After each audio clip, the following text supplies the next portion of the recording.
नमस्कार, साहित्य तक के बुक कैफ़े के एक दिन एक किताब में मैं जयप्रकाश पांडे आपका स्वागत करता हूँ और आज मैं शिवानी सिब्बल के उपन्यास सियासत के साथ उपस्थित हूँ। शिवानी सिब्बल अंग्रेजी की लेखिका हैं। यह उनका पहला उपन्यास है जो इक्वेशंस के नाम से अंग्रेजी में आ चुका है। हिंदी में इसका अनुवाद प्रभात रंजन ने किया है। शिवानी जो है दिल्ली में ही पैदा हुई, यहीं पली बढ़ी और दिल्ली में ही रहती हैं।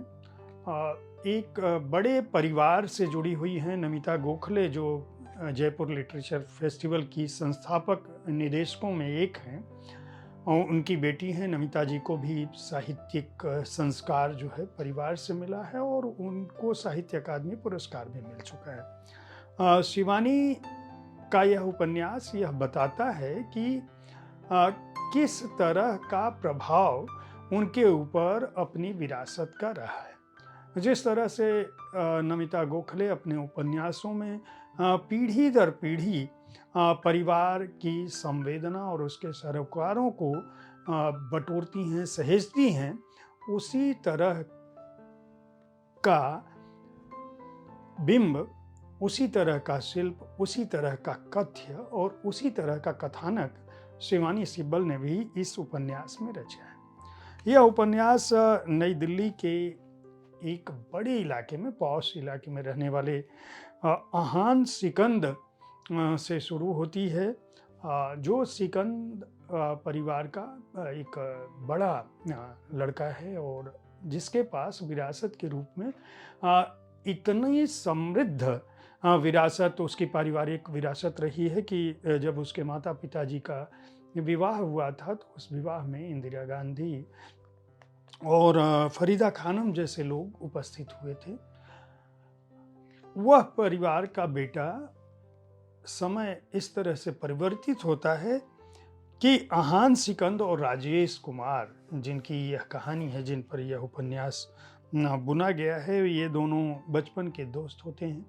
अहान जिस समय राजकुमारों की तरह पल रहा था, उस समय राजेश कुमार जो है वह उनके नौकर का बेटा होता है, जिसको इस बात की इजाज़त भी नहीं होती है कि वह अहान के साथ बराबरी में बैठ सके। उसका बचपन अहान सोफे पे बैठता था तो राजेश ज़मीन पर बैठता था। उस तरह के माहौल में बीता और समय का फेर देखिए कि सिकंद परिवार की जो हवेली थी वह बिक जाती है और वहाँ अपार्टमेंट की एक योजना बनती है और उस अपार्टमेंट में जो बिल्डर है वह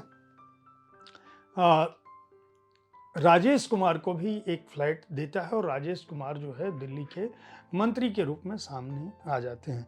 जब आप इस उपन्यास को पढ़ेंगे तो आपको दिल्ली का जो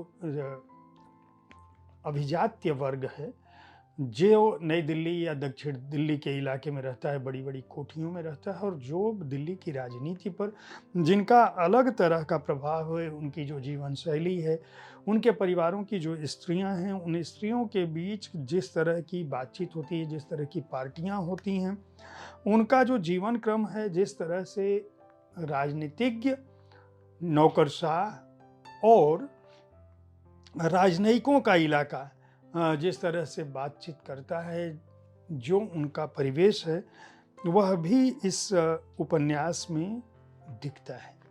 यहाँ पे केवल पुरुष पात्र ही नहीं हैं, नूरिया भी हैं, बबीता भी हैं, बबलू भी है और वे लोग हैं जो एक समूचे परिवार के ताने बाने को सजते हैं। दरअसल यह उपन्यास जो है दो अलग अलग वर्ग की जो पारिवारिक सीमाएं हैं, जो परंपराएं हैं, जो महत्वाकांक्षाएं हैं, जो सामाजिक बदलाव है हमारे समय का, सियासत का जो बदलाव है, वह भी इसमें दिखता है। बहुपर्तीय एक तरह से कह सकते हैं कि इस उपन्यास का जो कथानक है वह इतनी ज़्यादा परतों के साथ उपस्थित होता है कि इसे पढ़ते हुए आपको समूची दिल्ली दिखाई पड़ती है और उस दिल्ली का कई कालखंड दिखता है। नमिता जी के भी उपन्यासों में इस तरह की बातें होती हैं कि उसमें पीढ़ी दर पीढ़ी के कथानक दिखते हैं और वो एक दूसरे से गुथे हुए होते हैं। मुझे लगता है कि शिवानी भी इस प्रयास में अपने पहले उपन्यास में सफल रही हैं। यही वजह है कि शोभा डे से लेके शशि थरूर से लेकर राजकमल झा, चित्रा बनर्जी, दिवाकरी और किरण मनराल और मेघना पंत जैसे लोगों ने इस उपन्यास की तारीफ की है। सबने यह कहा है कि दिल्ली और दिल्ली में रहने वाले जाति संप्रदाय के लोग जो एक दूसरे से जुड़कर काम करते हैं या उनके आसपास रहते हैं, उनकी जिंदगियां एक दूसरे को प्रभावित करते हुए भी कितनी अलग होती हैं, एक दूसरे के समान नहीं होती हैं और उनकी इच्छाएं, आकांक्षाएं जो है वह दिल्ली के जो वर्ग है, जो सत्ता चरित्र है, जो आधुनिक भारत का बदलता परिवेश है, उनके आयामों के बीच संवेदनशीलता का आख्यान करती हैं। राय बहादुर के परिवार, आहन के पिताजी राय बहादुर थे और उनका परिवेश भी इस उपन्यास में दिखता है। कुल मिलाकर यह एक बेहद पठनीय उपन्यास है, जिसे पढ़ते हुए आप न केवल राजधानी के बल्कि हमारा जो भारत का राजनीतिक वर्ग बदल रहा है और किस तरह से लोकतंत्र ने किसी नौकर को भी यह स्थिति दे दी है कि वह बदलते समय के साथ 2-3 दशकों के बाद ही सही वह अपने मालिक की भी बराबरी में बैठ सकता है। और अभिजात्य लोगों के लिए भी उस तरह का संदेश है कि अगर आप सक्षम, भले ही चाहे जितने हों, पढ़े लिखे चाहे जितने भी हों, समय ऐसा अवसर उपस्थित कर देता है जब आपको अपनी रूढ़ियों से भी समझौता करना पड़ता है और बदलाव के साथ उपस्थित होना पड़ता है। आहन के साथ पारुल की भी कहानी इसमें चलती रहती है। कई मित्र हैं, पति पत्नी हैं, परिवार हैं, परिवार के लोग हैं, मौसी हैं, तमाम रिश्ते जो हो सकते हैं वह इस उपन्यास में दिखाई देते हैं। प्रभात रंजन जो है वह दिल्ली विश्वविद्यालय के जाकिर हुसैन कॉलेज के सांध्य विभाग में अध्यापन करते हैं। बड़े अनुवादक हैं, खुद कहानीकार और उपन्यासकार भी हैं। इस उपन्यास में उनका जो अनुवाद का कौशल है वह दिखता है।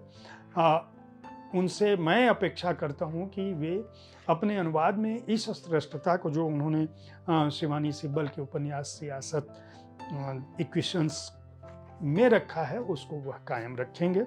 इस उपन्यास को राजकमल प्रकाशन ने प्रकाशित किया है पेपरबैक्स में।